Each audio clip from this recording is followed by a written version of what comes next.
I am just so afraid I'm going to make a mistake when I sign up for Medicare. What are the 3 most common mistakes that people make?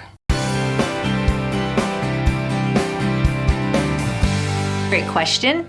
And really, there's more than 3 common mistakes that people make when they get ready to start Medicare. I could probably talk about it for an hour and a half. But if I wanted to simplify it, for those of you that want to just watch this quickly while you're eating your breakfast, I would say the number 1 mistake that people make is they miss the deadlines. And it's the government. So when you miss a deadline, then it has repercussions that are permanent. That's what a lot of people do. They're like, I'm healthy. I go to the doctor once a year, I get a physical. I might get a cold once a year. So I'll just take the free Medicare, Part A, which is paid up at 65. Then you later will find out that was a big mistake. Now there's certain exceptions. If you were continuing to work and you worked for a large employer that gave you group health insurance, you don't have to sign up. If you are a veteran and you get your care at the VA, you don't have to sign up. But in general, most people need to sign up at 65. And when you don't do that and you don't continue to work, then you have a penalty when you do figure it out and you do sign up. And that penalty is very large, and you'll pay that extra penalty every month for the rest of your life. So that's a big deal. The number 2 most common mistake is that agents are seen as an extra or irrelevant. People think, it's a digital age, it's the age of buying everything at Walmart.com or Amazon.com. I don't need an agent. An agent's just a bother. An agent's maybe a luxury. I don't want to pay extra for an agent. I can do this myself. Terrible mistake. And really, I should say that's probably the biggest mistake, is that they don't see the need for an agent. You don't pay extra for an agent, okay? If I could get somebody to help me do anything for free, I would have them.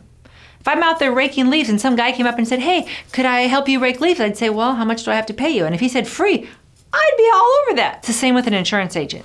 We don't cost you to work with us. So the number 2 mistake is thinking that it costs more to have an agent, which is wrong, and not needing an agent. I can't think of any circumstance where you would not need an agent.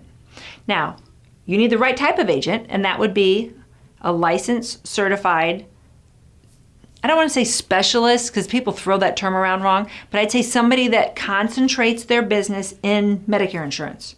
Because if you concentrate your business in home and auto and motorcycle and business, you're qualified by law to sell Medicare insurance, but you're probably not that good at it, okay? If you concentrate your business in Medicare, they don't technically certify you as a specialist, but you know what I mean. Get that person that can talk to you about Medicare supplements, Medicare Advantage, PPO, HMO, all the different types of Medicare Advantage plans. They can talk to you about all the different types of drug plans. Don't make the mistake of just calling the ad on your TV and it'll say, call big insurance company direct. That doesn't save you any money, calling big insurance company direct. And that big insurance company can only sell you their products. Versus an independent agent that can sit down with you and talk to you about that big insurance company's products, that big insurance company, that big insurance company, that medium size, and all these little small ones. Pick a good independent agent. If you don't have one, if you want us to recommend one close to you, call us, hit me in the comments on your screen, email us, and we can recommend somebody local to you, or we could work with you on the phone. The third one is drugs. People look at their insurance, the health insurance component, what Medicare supplement or what Medicare Advantage, what health insurance plan I'm going to supplement my Medicare with, as the most important part. There'd be an argument that would say, yes, that is the most important part. My personal belief, after we sell tens of thousands of policies a year, is really look towards the drug component. And that's what people talk about last, they look at last. That is the most critical, the most difficult, and the most dynamic. It's constantly changing. The drug component could be your most expensive part of your retirement, not your health insurance part. Now you're like, but this covers my whole body, everything. Yeah, either way you go here, you're gonna have good insurance. Now let's go to the drug side. The government also regulates the drug side, but could you get a bad one? I wouldn't say bad, but you could get one that's very expensive. You could get one that turns out not to cover most of your drugs, or your most expensive drug, your most important drug. You could get one of the companies that tends to play a little loosey-goosey with their drug list, and after you buy it, they're always changing. You don't want that. So the drug component is the one thing that seniors overlook, or they look at last. They put the least amount of their energy into, which really you should start there.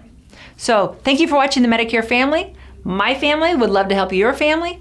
Our consultations are always free. One of the things we like to do is we like to get your family involved. If there's other family members that help you make your decisions, we bring them along on the appointments, get them on the phone call with us, give them our email, and we try to educate your family so they can help you make these decisions.